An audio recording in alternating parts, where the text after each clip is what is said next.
만드는 언론 여긴 국민 라디오.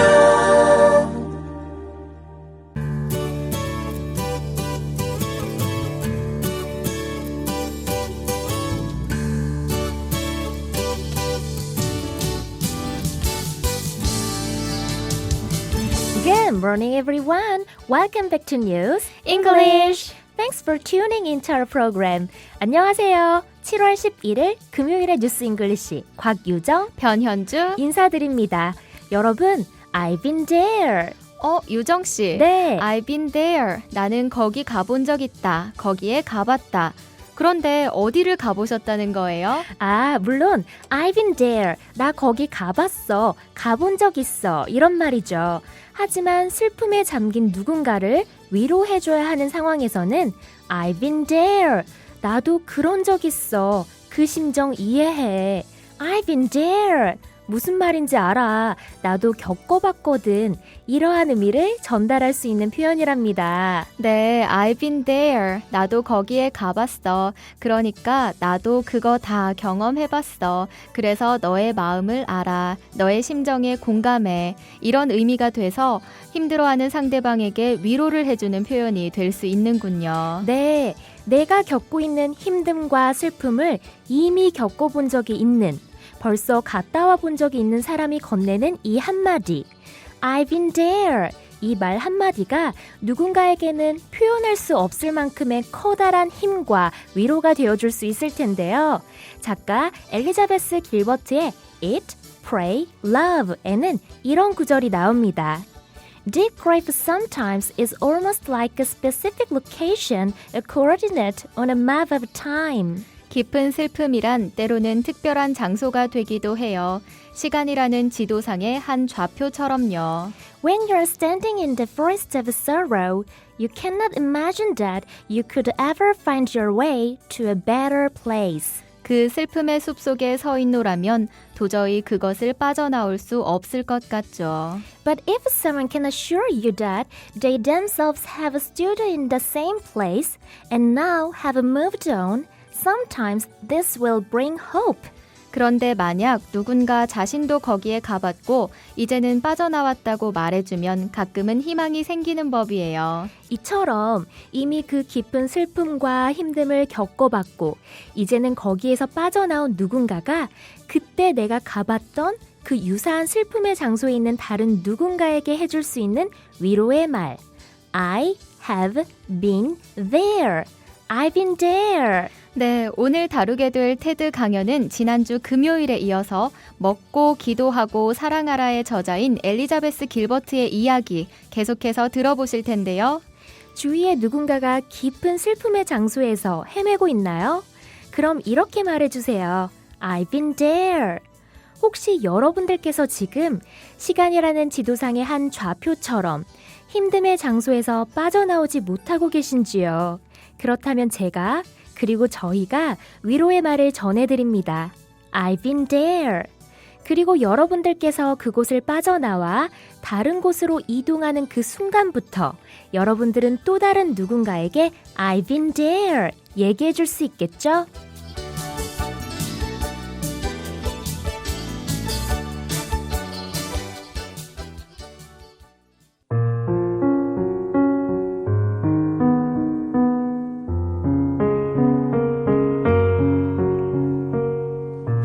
When an astronomer discovers one of these, he does not give it a name, but only a number.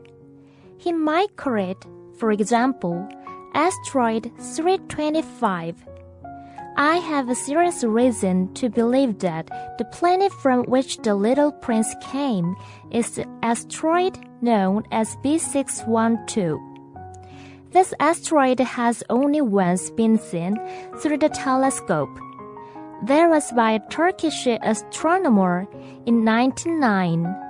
On making its discovery, the astronomer had presented it to the International Astronomical Congress in a great demonstration, but he was in Turkish costume, and so nobody would believe what he said. Grown-ups are like that. 천문학자가 이런 것들 중 하나를 발견하면 그것에 이름을 지어주지 않고 대신 번호만 붙여준다. 예를 들어 그는 그 별을 아마 이렇게 부를 것이다. 소행성 325번. 나는 어린 왕자가 왔던 그 행성이 B612라고 알려진 소행성이라는 것을 믿고 있는 분명한 이유를 갖고 있다. 이 소행성은 망원경을 통해 오직 딱 한 번 관찰된 적 있다. 그것은 1909년에 터키 천문학자에 의해서였다. 그의 발견에 관해서 그 천문학자는 국제천문학학회에서 멋진 증명과 함께 그것을 발표했었다. 그러나 그는 터키의 전통 의상을 입고 있었고 그래서 아무도 그가 말하는 것을 믿으려 하지 않았다. 어른들이란 그런 식이다.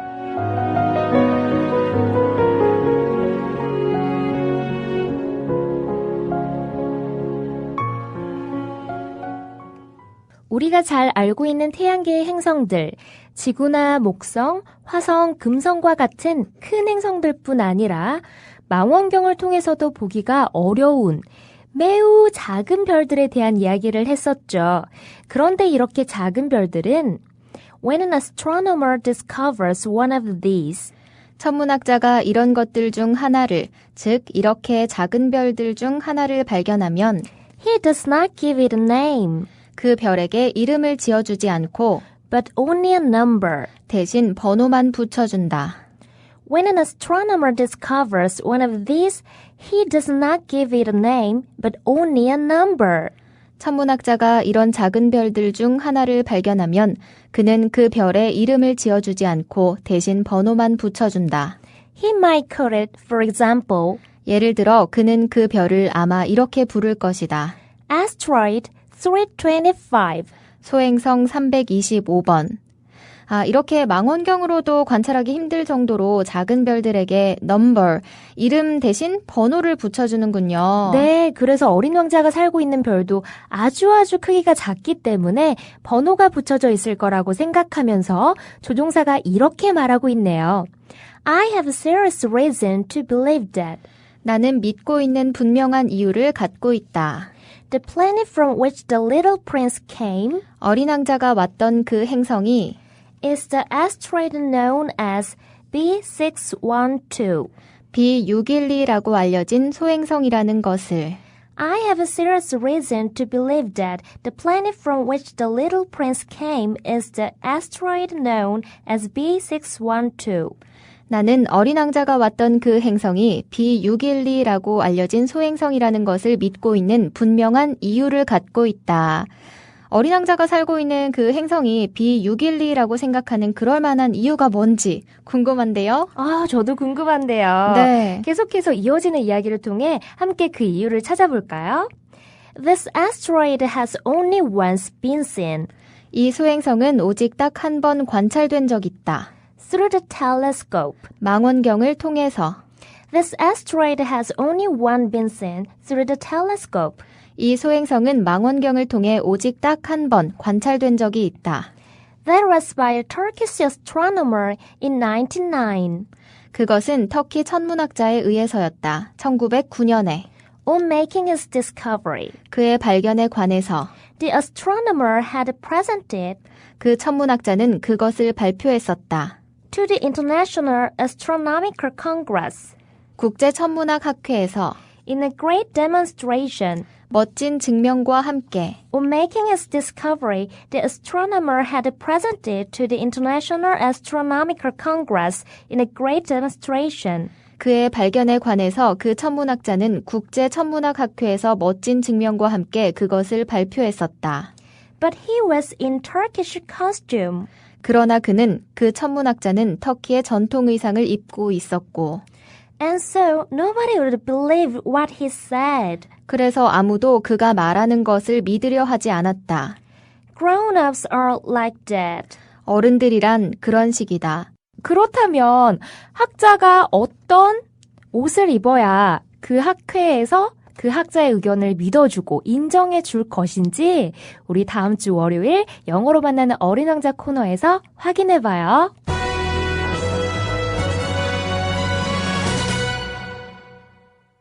오늘 영어로 만나는 뉴스 코너에서는요. 지난 시간에 이어서 먹고 기도하고 사랑하라의 저자 소설가이자 저널리스트인 엘리자베스 길버트의 테드 강연 You're elusive creative genius. 창의성의 양육에 대해서 들어보실 텐데요.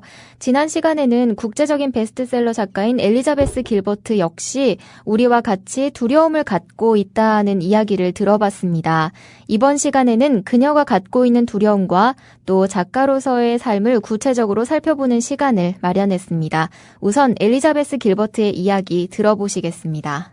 We writers, you know, we kind of do have that reputation, and not just writers, but creative people across all genres, it seems, have this reputation for being enormously mentally unstable. And, you know, all you have to do is look at the very grim death count in the 20th century alone of really magnificent creative minds who died young and often at their own hands, you know. And even the ones who didn't literally commit suicide seemed to be really undone by their gifts, you know. Norman Mailer, just before he died, last interview, he said, "Every one of my books has killed me a little more."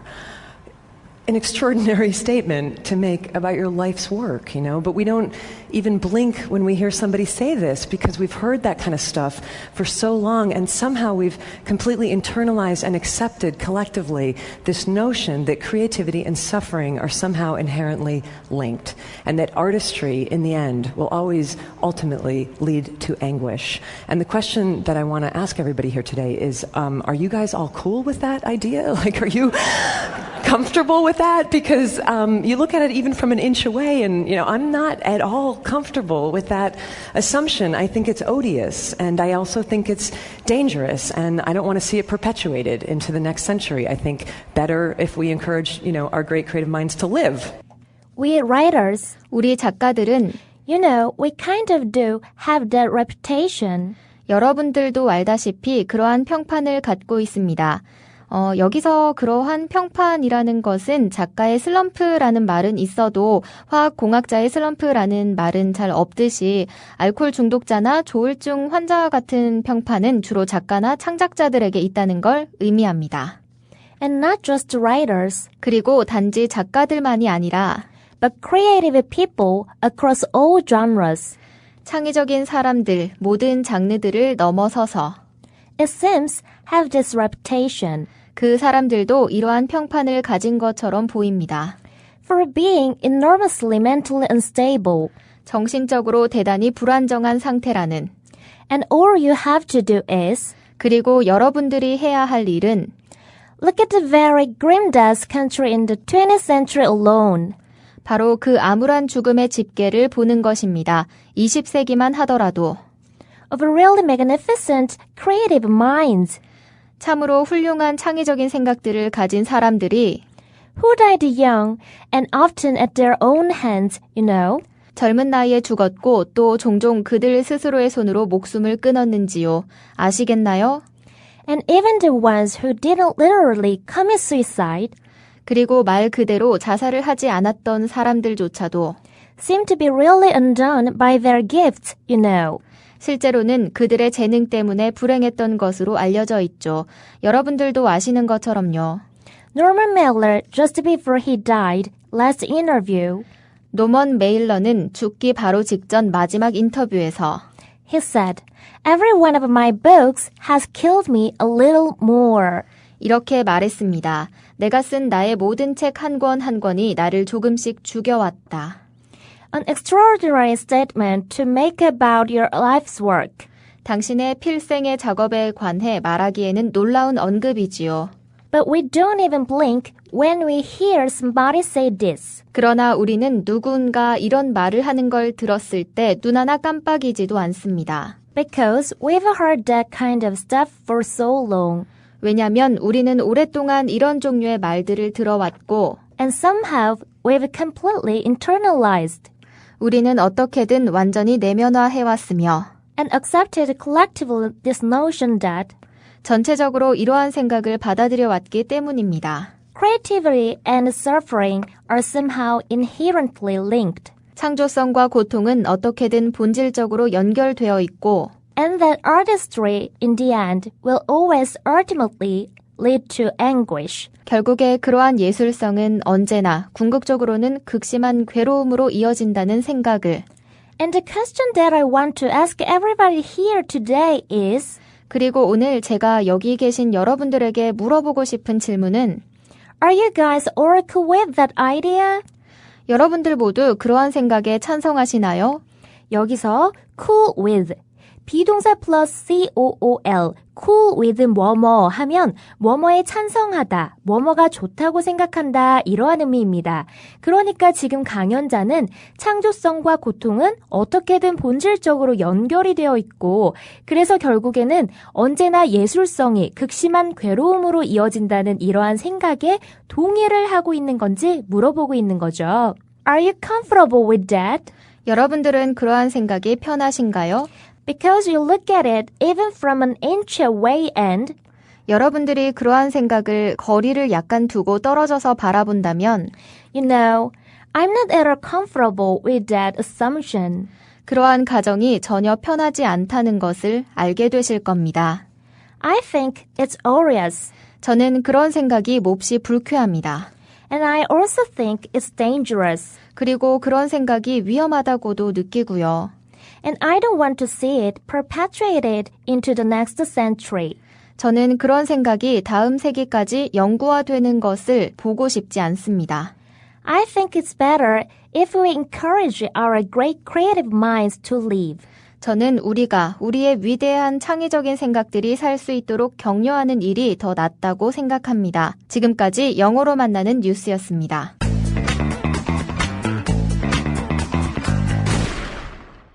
두구두구두구두구.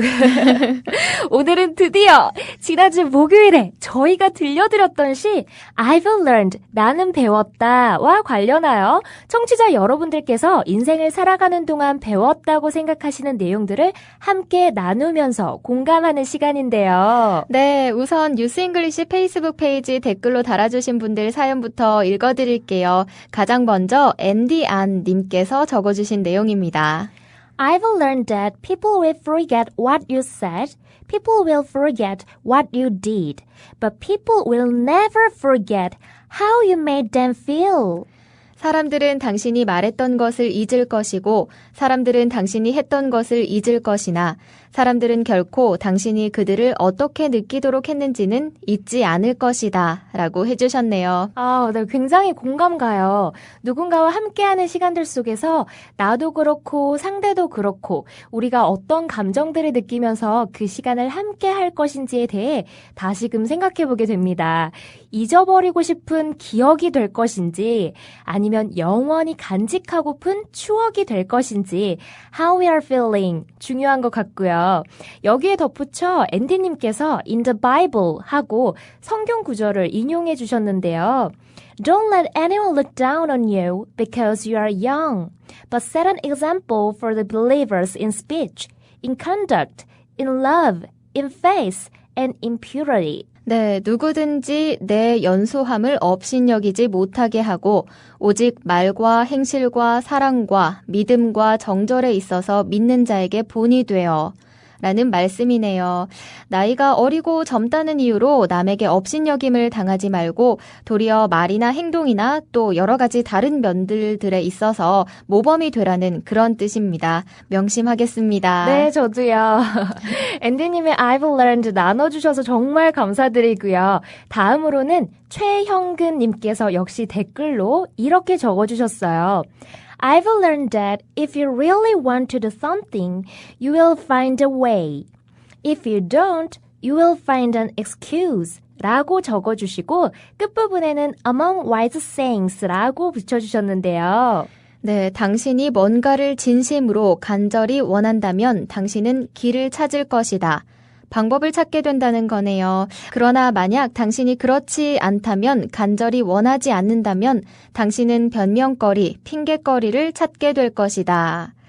네, 제게 있어서 간절히 하고 싶어 하는 그 무엇이 과연 무엇인지 생각해 보게 되는 글이네요. 나중에 변명거리를 찾지 않도록 더 고민해 봐야겠어요. 좋은 나눔 감사합니다. 네, 그리고 현근님이 간절히 하고자 하시는 그 무언가가 꼭 이루어졌으면 합니다. 네. 또 생방송으로 열심히 본방사수하고 계시는 안성진님께서 남겨주신 내용인데요. 첫 직장 신입사원 연수 때 수업에서 들었던 문구입니다.